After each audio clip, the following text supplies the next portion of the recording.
দিনটা ছিল সোমবার। সেদিন সন্ধ্যায় আমার বাসায় কিছু মেহমান আসার কথা ছিল। তো মেহমানদের জন্যই কিছু নাস্তার আয়োজন রেখেছিলাম। রোল, অন্থন, নিজের হাতে পাস্তা রান্না করেছি, মিষ্টি, আর ওয়েলকাম ড্রিঙ্কস হিসেবে আমি ম্যাঙ্গো একটা ড্রিঙ্কস রেখেছি। তো সব কিছু মিলিয়ে এই ছিল নাস্তার আয়োজন।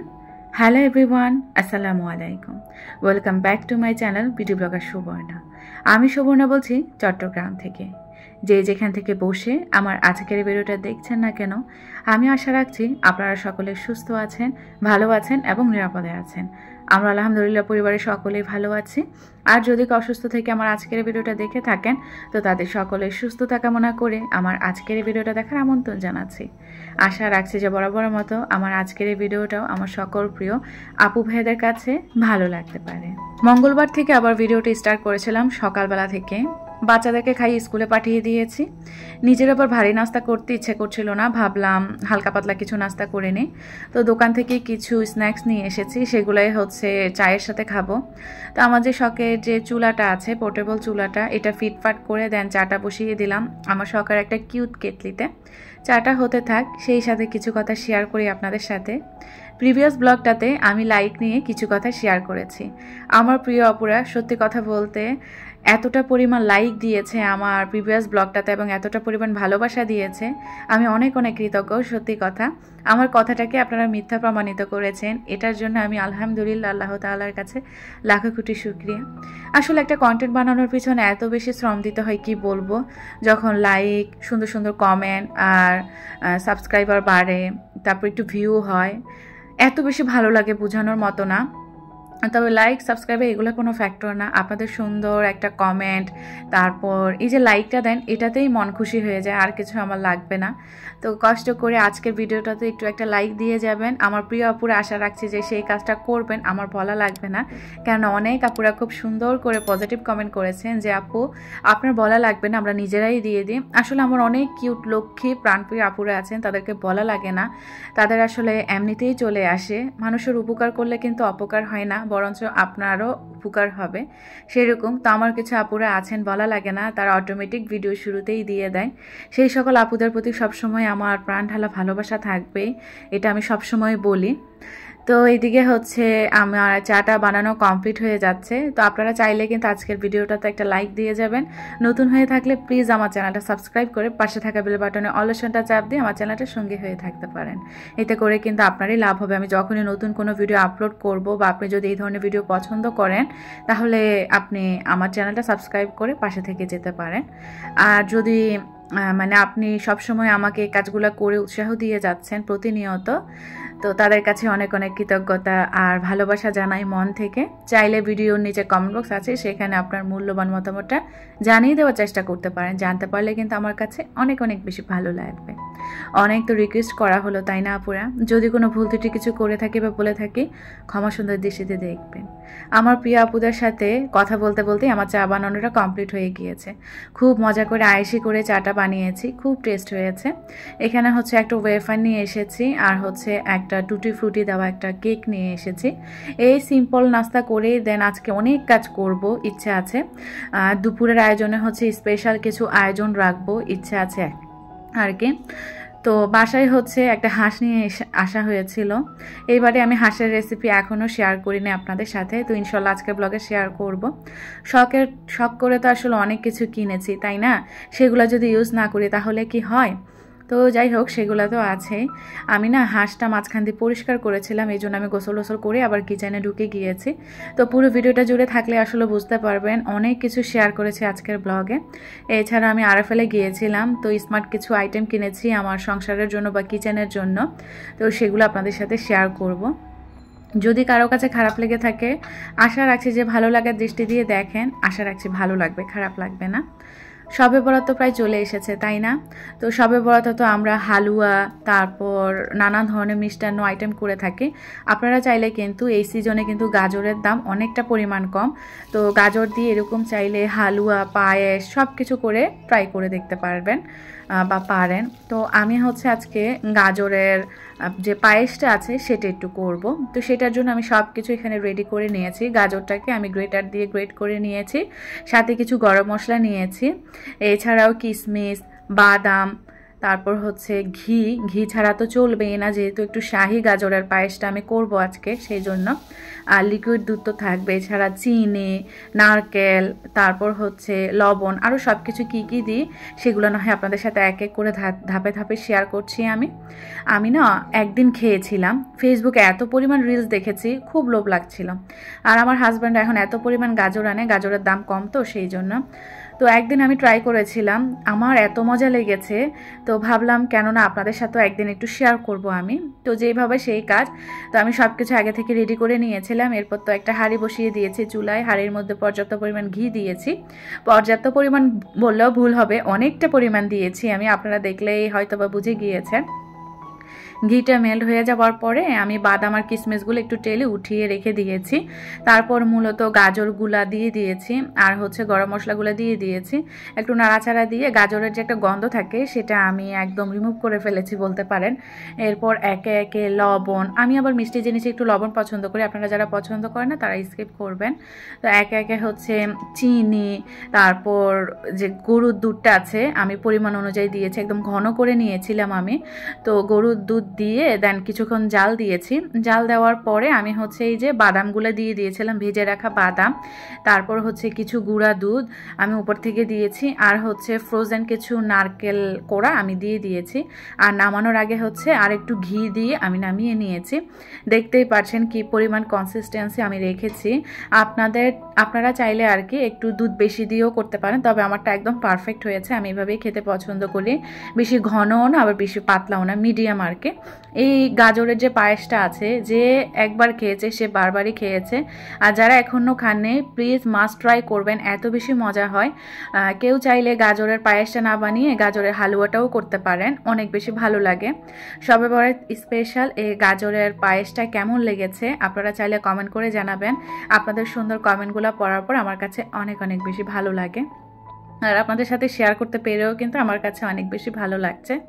নামানোর আগে বেশ পরিমাণ গুঁড়া দুধ দিয়েছি, যার কারণে মুখে দেওয়ার সাথে সাথেই একদম স্বাদে টইটুম্বুর ঘটছে মুখের ভিতরে। আহ, কি যে একটা শান্তি, কি বলবো। তো আমার বাসায় হচ্ছে আমার ছেলে মেয়েদের হুজুর এসেছিল, উনি খাওয়ার পরে বলল যে এটা কি, তো বলেছিলাম যে এটা গাজরের পায়েস। উনি না বিশ্বাসই করছিল না, পরে খাওয়ার পরে একটু বুঝতে পেরেছে যে হ্যাঁ এটা আসলে গাজর। তা আসলে এত বেশি মজার হয়েছিল, খুব সুনাম পেয়েছি যেই খেয়েছে। আর এত সব মানে জিনিস দিয়েছি বেশি বেশি করে, এত বেশি মজার হয়েছে কি বলবো, প্লিজ মাস্ট ট্রাই করবেন। তো গাজরের যে পায়েসটা আছে সেটা খেলাম, আর আপনাদের সাথেও তো শেয়ার করলাম। তো এগুলোর পরে হচ্ছে আমি রিসেন্ট একটু RFL বেস্ট বাই গিয়েছিলাম, আমার কিছু জিনিস লাগবে তার জন্য। আমার যে হলুদের জার, লবণের জার আছে ওগুলোর মধ্যে হচ্ছে মরিচের গুঁড়া যে জারটা আছে ওটা না ভেঙে গিয়েছে, তো একটা জার কেনার প্রয়োজন ছিল। তবে আমি যেই জারটা খুঁজছিলাম সেটার আমি পাইনি। তো যেহেতু RFL বেস্ট বাই গিয়েছি, খালি হাতে তো আর আসবো না। তো আমি হচ্ছে আমাদের যে নৌবাহিনীর যে RFL শপটা আছে সেটাতে আমি গিয়েছি, CSD আর কি। তো ওইখান থেকে হচ্ছে টুকটাক জিনিস কিনলাম, সেগুলো একটু শেয়ার করি। তবে আজকে একটা স্মার্ট জিনিস কিনেছি, সেটা একটু আপনাদের সাথে শেয়ার করব। আমি জানি না এটা কার কাছে আছে কিনা, তবে মনে হয় আমি ফার্স্ট কিনেছি।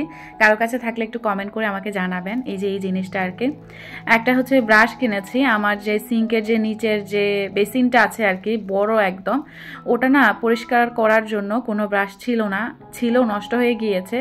তো এত বেশি বিরক্ত লাগে আসলে। আর ওই জিনিসটা মানে সিঙ্কের যে নিচটা এটা বেশি নোংরাও হয়, তারপর এটা সেটা কাজটা দেখা যায় কি বেসিনের পাইপ দিয়ে নিচে পড়লে খুব বেশি দাগ হয়। তো ওই নিচটা পরিষ্কার করার জন্য একটা ব্রাশ কিনে এনেছি, ওটার প্রাইসটাও দেখিয়ে দিয়েছি আমি আপনাদের সাথে। আর এই যে স্মার্ট যে জিনিসটা কিনেছি সেটা একটু আপনাদের সাথে শেয়ার করি। এই যে এই জিনিসটা, এখানে একটু মানে ছিলার মতো একটা অপশন আছে, আর এখানে পিছনের যে দুইটা জিনিস, এই দুইটার মধ্যে হচ্ছে আঙ্গুল ঢুকিয়ে দেওয়া লাগে। তো এই যে আঙ্গুল ঢুকিয়ে দিয়ে আপনি ছিলাছিলের কাজটা করতে পারবেন খুব ইজিলি। তো গ্রেটার আছে আমার বাসায়, তবু এই জিনিসটা এত বেশি ছোট আর এত বেশি কাজের, কি বলবো। আমি ইউজ করে এত বেশি ভালো ফলাফল পেয়েছি, ইউজ তো করে ফেলেছি, তবে আপনাদের সাথে লেটেই শেয়ার করছি। তো এই যে দেখতেই পাচ্ছেন, এই জিনিসটা হাতের মধ্যে ঢুকিয়ে যে কোনো ছিলাছিলির কাজ কিন্তু অনায়াসে করে ফেলা যাবে। আর গ্রেটার যেগুলো বড় থাকে এগুলো রাখার জন্য একটু জায়গা লাগে, স্পেস লাগে, তবে এই জিনিসটা এত ছোট, অত জায়গা লাগে না। আর এটা হচ্ছে আমি 174 টাকা দিয়ে আমি কিনতে পেরেছি CSD থেকে। তবে আর RFL বেস্ট বাই শোরুমগুলোতে আপনারা হয়তো বা 200 টাকার মধ্যেই পাবেন, বাইরে দেখলাম 194 বা 95 টাকা লেখা। তবে CSDতে তো সব কিছু একটু দামটা কম নেই আমাদের বাহিনীদের মধ্যে, এই জন্য আমি জিনিসগুলা কম দামে পেয়েছি। কেমন হয়েছে আমার এই সিম্পল সাদামাটা শপিং চাইলে কমেন্ট করে জানাবেন। আসলে শেয়ার করতাম না, যেহেতু চিলানিটা একটু স্ট্যান্ডার্ড ছিল এবং স্মার্ট লেগেছে আমার কাছে, ভাবলাম একটু শেয়ার করি, হয়তো আমার আপুদের কাছে ভালো লাগবে।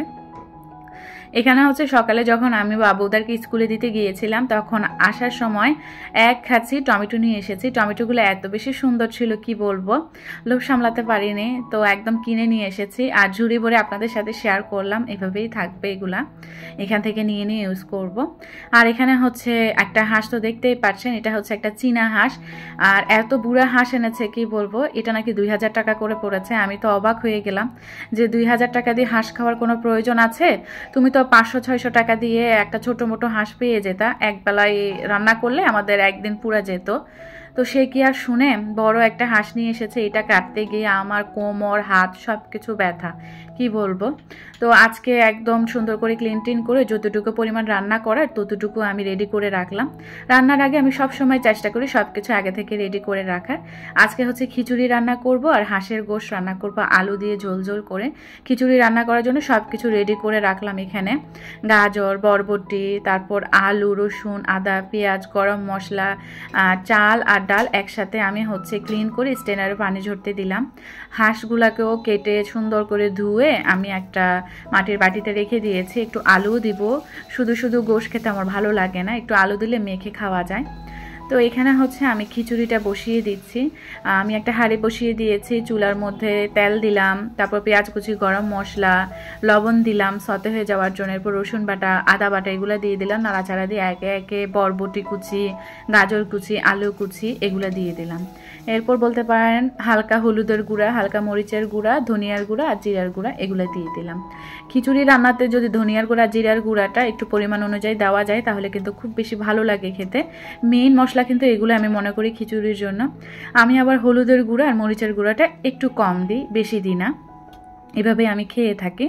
তো এই যে আমি হচ্ছে ধনিয়ার গুঁড়া, জিরার গুঁড়া দিয়ে ভালো করে মশলাটাকে কষিয়ে নিয়ে আমি চাউলটা দিয়ে দিয়েছিলাম। চাল আর ডাল একসাথে আমি ভাজা ভাজা করে পরিমাণ অনুযায়ী পানি দিয়ে আর একটু টমেটো আর মটরশুঁটি দিয়ে আমি একটু কিছু আস্ত কাঁচামরিচ দিয়ে আমি ঢাকা দিয়ে দিলাম। যখন ঝোলার পানিটা উতরিয়ে যাবে মিডিয়াম আঁচ করে রেখে দেবে, এভাবে আমি খিচুড়িটা রান্না করব। আর এখানে হচ্ছে শখে যে একটা হাঁড়ি কিনেছি, আমি প্রিভিয়াস ব্লগে শেয়ার করেছি, সেটা নিয়ে নিলাম।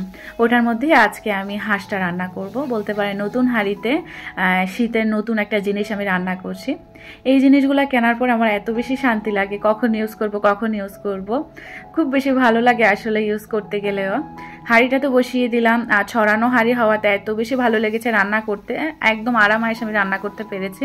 ভিডিওতে কিন্তু অতটা বড় বোঝা যায় না, তবে আসলে এটা কিন্তু অনেক বড়। তেল দিয়ে দিলাম, পেঁয়াজ কুচি, গরম মশলা সব দিয়ে দেওয়ার পরে রসুন বাটা, আদা বাটা দিয়ে দিলাম। এরপর বলতে পারেন আমি হলুদের গুঁড়া, মরিচের গুঁড়া, গরম মশলার গুঁড়া, একটু মাংসের মশলা দিয়েছি, তাও একটু গরুর মাংসের মশলা যেটা ছিল মেজবানির ওটা একটু পরিমাণ দিয়েছি। এগুলো দিয়ে ধনিয়ার গুঁড়া, হালকা একটু জিরার গুঁড়া দিয়ে আমি হচ্ছে মশলাটা কষিয়ে নিয়েছিলাম। আমি কিন্তু আজকে ফার্স্ট টাইম আমি একটু টমেটো কুচি দিয়েছি। অনেককে দেখি গোশের মধ্যে একটু টমেটো দেয়, আমার দেওয়া হয়নি, বা টমেটোগুলো এত কিউট ছিল, ছোট ছোট টুকরা করে আমি কষানোর মধ্যে দিয়ে দিয়েছিলাম। খুব বেশি মজা লেগেছে আসলে, খারাপ লাগেনি। টমেটোগুলো নরম হওয়াতে একদম মিশে গিয়েছে মশলার সাথে আর কি। তো হাঁসের গোশগুলো আমি দিয়ে দিয়েছি, একটু কষিয়ে টষিয়ে এখানে ঝোলার পানি দিয়ে দিলাম। আর বাসায় হচ্ছে ডিম ছিল না, ডিমও এনেছিলাম সকালবেলা। ডিমগুলো হচ্ছে এখন ধুয়ে হচ্ছে কিছু হচ্ছে নিচে রাখবো আর কিছু আজকের জন্য একটু সিদ্ধ করব যাতে খিচুড়ির সাথে খেতে পারি, আর কিছু ফ্রিজে রাখবো। আর এদিকে হচ্ছে আমি ঝোলার পানিটা তো দিয়েছিলাম হাঁসের গোশে, ওটা হতে থাক। আর আমার খিচুড়িটাও হয়ে গিয়েছে। নামানোর আগে একটু ধনিয়া পাতা দিয়ে নাড়াচাড়া দিয়ে উপর থেকে একটু ঘি দিয়ে দিলাম আর ঢাকনা দিয়ে দিলাম। খিচুড়িটাও হচ্ছে একটু চুলাতে দমে রেখেছি, আর আরেক চুলায় হচ্ছে আমার হাঁসের গোশটা হচ্ছে। একটু ঝোলটা মাখা মাখা হয়ে আসলে আলুগুলোও দিয়ে দিব। আর এখানে হচ্ছে ওই যে আমি ডিমগুলোও ধুয়ে ফেলেছি। এখন হচ্ছে আমার আরেকটা শখের হাঁড়ি আছে, এটাতে কখনো রান্না করে আপনাদের সাথে শেয়ার করিনি, তো আজকে শেয়ার করছি। আমি হচ্ছে ডিম সিদ্ধ করব আজকে। আমি এক একটা পাতিল এত শখ করে কিনে আমার খুব বেশি ভালো লাগে আসলে। যখন আমার কোনো জিনিস পছন্দ হয় আমি সবসময় অপেক্ষা করি কখন এই জিনিসটা আমার হাতে আসবে, কখন এই জিনিসটা আমার হাতে আসবে। হাতে আসার পরে ইউজ করতে হয়তো ভয় লাগে, তার কারণ হচ্ছে আমার অনেক শখের জিনিস ভেঙে গিয়েছিল, তো এই জন্য খুব ভয় হয়। তো ডিমটা সিদ্ধ বসিয়েছি, যে দেখেন উতরানোর পরে কি সুন্দর লাগছে না পাতিলটা দেখতে। তা আপনাদের সাথে একটু এই পাতিলের সৌন্দর্যটা একটু শেয়ার করলাম। আমার একটা কথা সবসময় মনে আসে বা সবসময় মনে রাখি, যা কিছু হারিয়েছি জীবন থেকে আলহামদুলিল্লাহ, আর যা কিছু না চাইতো আমার জীবনে ঘটে গিয়েছে তার জন্যও কিন্তু আমি আলহামদুলিল্লাহ, আর যা কিছু পেয়েছি তার জন্য আলহামদুলিল্লাহ। আল্লাহ আসলে সর্বোত্তম, সর্বশ্রেষ্ঠ ন্যায় বিচারক, সেই জন্যই কিন্তু যা চাই আলহামদুলিল্লাহ তা পাই। আর খুব ধৈর্য ধরে আমি আমার সংসারের জন্য শখ করে এটা সেটা কিনি, কেনাকাটা আমার বন্ধ নেই। আসলে একটা সময় দেখা যাবে কি আমার যে শখটা এখন আছে এটা কিছুদিন পরে আবার নাও থাকতে পারে, বাচ্চাগুলো বড় হবে, খরচ বাড়বে। এখন যে খরচটা সেটা কিন্তু মানে মাঝ বরাবর আর থাকবে না, খরচটা দ্বিগুণ পরিমাণ বেড়ে যাবে। তখন আমি চাইলেও আমার শখের জিনিসগুলো পূরণ করতে পারবো না। এই জন্য শখের বয়সে শখ পূরণ করাটাই আমি মনে করি একদম বেস্ট। আমি সেই জন্যই কিন্তু আমার যখন যা প্রয়োজন বা যখন যেটা পূরণ করার দরকার আমি সেটা করে ফেলি। আপনাদের সাথে মনের কথাগুলো শেয়ার করতে করতে আমার রান্নাবান্না কিন্তু কমপ্লিট হয়ে গিয়েছে। আমি কিন্তু হাঁসের গোশটা যখন হয়ে এসেছে তখন যে আলুগুলা কুটে রেখেছি সেগুলো দিয়ে কতক্ষণ নাড়াচাড়া দিয়ে নামিয়ে কাউন্টারে রেখে দিলাম। আমি হচ্ছে কিচেনটাও ক্লিন করে ফেললাম, যেটা যেখানে রাখা সেখানে রেখে দিলাম। আর আজকে দুপুরবেলা আয়োজনগুলো খুব বেশি মজা লেগেছিল। একটু সালাদও করে নিয়েছিলাম আর ডিম সেদ্ধ যে বসিয়েছিলাম, ডিমগুলো নামিয়ে আমি ছিলে সার্ভ করে নিলাম। এই ছিল বলতে পারেন দুপুরবেলার আয়োজন। শখের পুরো শখ করে জিনিসপত্র এনে দিয়েছে আর আমিও মজা করে আয়েশ করে রান্না করে দিয়েছিলাম। এই ছিল আর কি আমাদের দুপুরবেলার আয়োজন।